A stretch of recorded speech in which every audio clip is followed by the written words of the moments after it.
3,000 years ago, something strange happened in ancient Greece.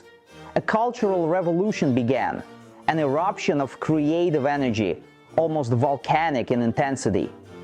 Let me show you what I mean through a few concrete examples. For a moment, let us leave Greece and travel to ancient Egypt. Here is an Egyptian sculpture from the Old Kingdom, and here is another one from the New Kingdom. Several thousand years separate them, yet the difference is surprisingly small. Egyptologists can distinguish them, of course, but to most people they look almost identical. Egyptian culture in this sense was extraordinarily inert, extraordinarily static. It changed, but slowly and reluctantly. Now let us return to Greece. Here is an archaic Greek sculpture, a kouros, dating to roughly the 6th century BC. The anatomy is simple, the pose rigid, arms straight at the sides, legs stiff. And here, by contrast, is the famous group Laocoon and his sons from the Trojan mythological cycle. Look at the complexity of the composition. 3 intertwined human bodies struggling against coiling serpents. What survived is most likely a Roman copy. According to ancient descriptions, the original was carved from a single block of marble. Imagine the difficulty of such a task. Carving twisting muscles and serpentine forms while making sure the marble would not crack or split apart. And yet the sculptors succeeded. The scale of the Greek achievement is astonishing. In just 3 or 4 centuries, Greek sculpture underwent a transformation that Egyptian culture either could not, or perhaps did not wish to, accomplish over millennia. It really does feel miraculous. The Soviet historian Alexander Zaitsev even called it exactly that, the Greek miracle. There is perhaps only one other period in art history comparable to this, the Renaissance. But here is the strange thing. Even people with only a casual interest in art usually know something about the Renaissance and the artists who shaped it. Greek culture, by contrast, often remains a blank spot. Ask who first depicted convincing human emotion during the Renaissance, and most people will mention Leonardo da Vinci.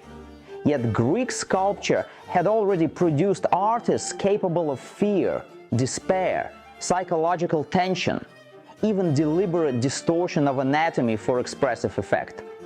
Ask which sculptor first created compositions meant to be viewed from all sides, and people will think of Giambologna's rape of the Sabine women, or Bernini's twisting figures. But again, there was a Greek predecessor. That seems deeply unfair, so let us correct it. My name is Alexei Pashkov. I am a historian and art historian. Today I want to speak about 4 Greek sculptors, each of whom fundamentally changed the course of art. The story begins during the Archaic period, roughly between the 8th and 6th centuries BC, when Greek art was only taking its first steps. Those first steps were the kouroi. The word kouros simply means young man. Art historians use it to describe a specific type of sculpture. Hundreds survive, perhaps thousands, and they are remarkably similar. An athletic young male figure, broad-shouldered, standing upright with one foot slightly advanced, usually the left foot. The figure appears to walk, but anatomically the movement is unconvincing. The legs remain stiff, almost mechanical. The origin of this type is obvious.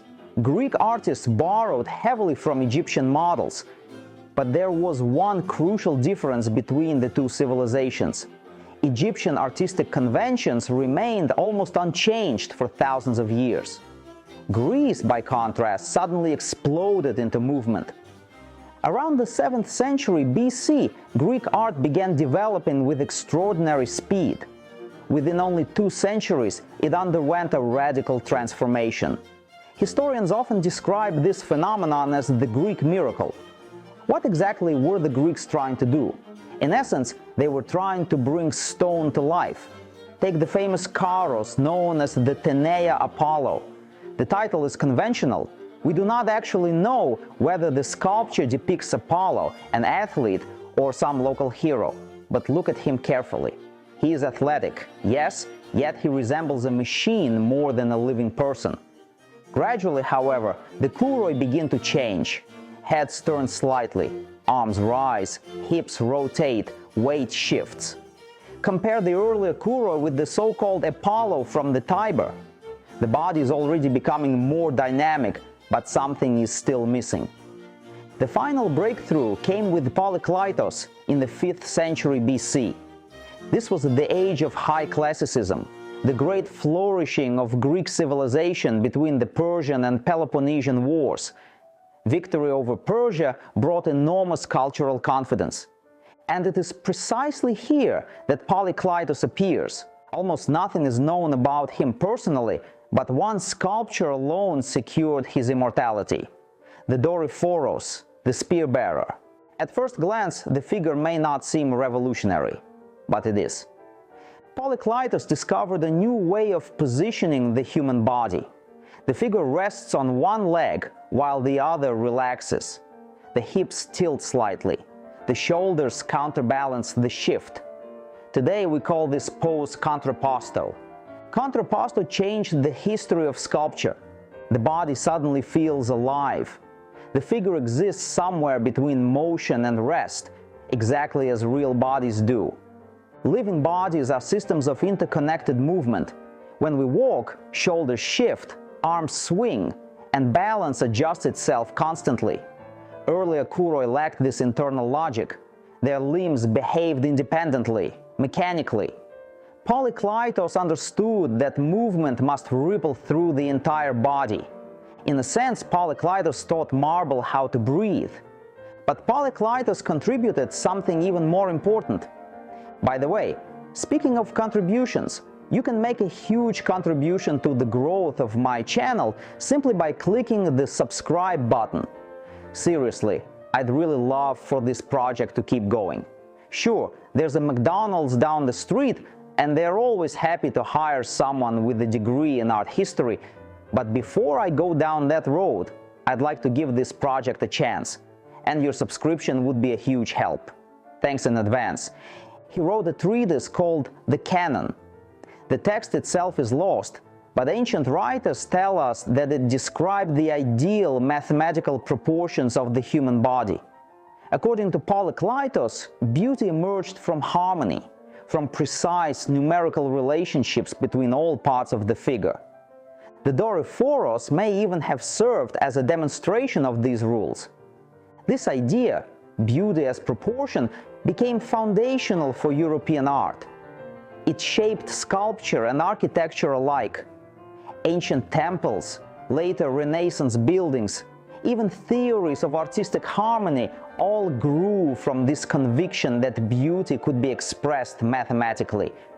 What is fascinating is how often art history returns to the same discoveries. The Renaissance later rediscovered contrapposto almost exactly as the Greeks once had. But once artists learned how to depict the body convincingly, a new question emerged. How do you depict inner life? How do you show emotion, psychology, fear, desire? That question defines the next phase of Greek art, the late classical period. Greek society itself had changed. The Peloponnesian War devastated the Greek world, and the confidence of the earlier classical age began to fracture. Art changed with it. Some artists responded through escapism. They turned toward beauty, sensuality, and fantasy. The greatest among them was Praxiteles. Look at his resting satyr. Unlike earlier heroic athletes, this figure is soft, relaxed, almost indulgent. The body belongs not to a warrior, but to a man devoted to pleasure. Even the face changes. Earlier sculptures often resemble masks. Praxiteles gives us irony, self-awareness, mood. And it was Praxiteles who created perhaps the most influential female image in the history of European art, the Aphrodite of Cnidos. According to legend, the people of Kos commissioned a statue of Aphrodite. Praxiteles offered them two versions, one clothed, the other nude. The citizens chose the clothed version. The nude statue was sent instead to Knidos, and it became famous throughout the ancient world. This was revolutionary because monumental female nudity had scarcely existed in Greek sculpture before. Heroic male nudity was accepted.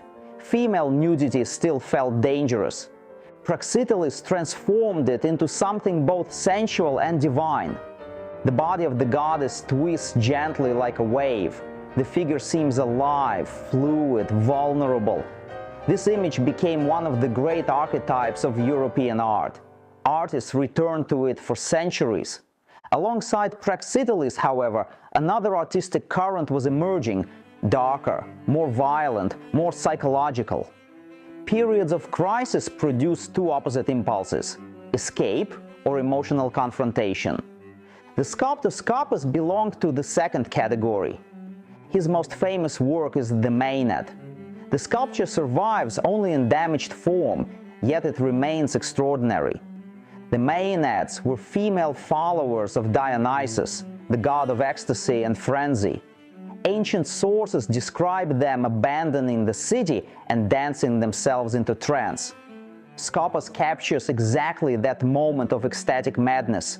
The body twists violently, the head is thrown back. The entire figure feels unstable, almost possessed. More importantly, Scopas became one of the first Greek sculptors to depict openly negative emotions: terror, frenzy, psychological rupture.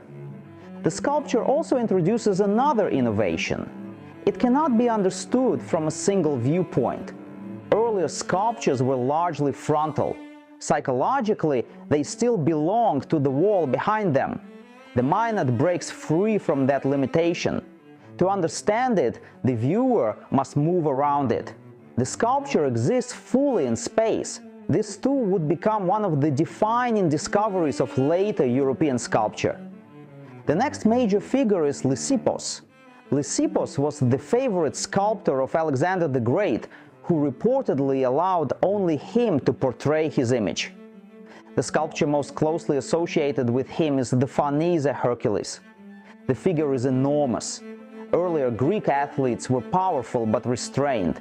Hercules becomes almost excessive, a body pushed towards superhuman proportions.